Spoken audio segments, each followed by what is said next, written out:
सरकी म्हणजे कापूस लावायचा, बरोबर. कापूस वेचत असताना जर एक कापसाची सरी धरली, काय म्हणतात त्याला, पाच धरली म्हणतात.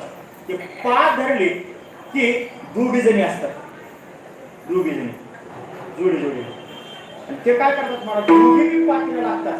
एक पात धरलेली, दुसरी पात धरलेली असते. पण चंचल काय करते महाराज, त्या पातीची पुढे चलते, सगळ्यात दुसरीपेक्षा पहिली चांगली चलते पुढे, पण नुसती मोठमोठे गोंड घेते, मोठमोठे गोंड घेते. आणि माग शेवट पाच झाली, माग बघितली जसं तसं पांढर, त्याला म्हणायचं चंचल. आणि दुसरी काय असते, चपल. तिने दुसरी पात धरली ती सगळं त्याचा कापूस काढते, पात पूर्ण करते, दुसऱ्या पातीला लगेच लागते. तिसरी पात झाली की लगेच चौथ्या पातीला लागते, चौथी पात झाली की पाचव्या पातीला लागते का नाही. याला काय म्हणायचं, चपळ. त्या कामाला जाणाऱ्या चपळ म्हणतात महिला मंडळ. एक पहिली गोष्ट आहे, महिला रोजाने काम करणारी आणि गुत्त घेऊन काम करणारी.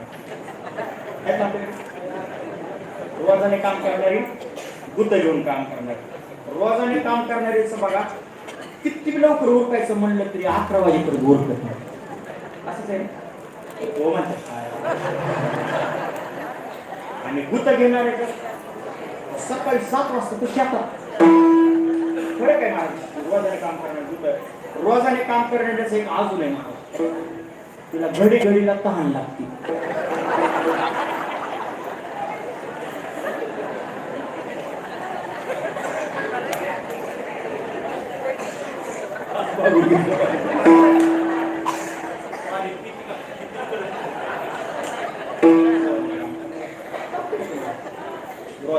एवढ्या मन मोकळ्याने हसले तरी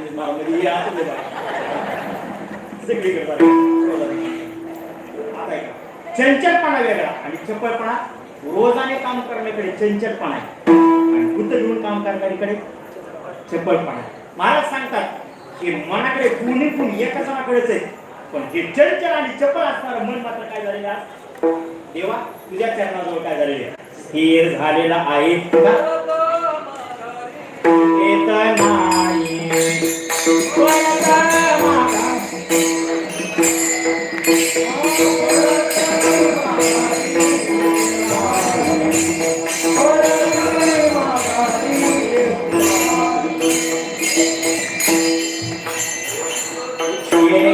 मन झाले हवं भरे परत माघारी येत नाही. आता हे मन काय झालेले, सूज झालेले. आता कोठे धावे मन तुझे चरण देखलिया, भाग गेला क्षीण गेला तुझं पाहता विठ्ठला, भाग क्षीण गेला तुझं पाहता विठ्ठला, किंवा भाग गेला क्षीण झाला अवघा झाला आनंद.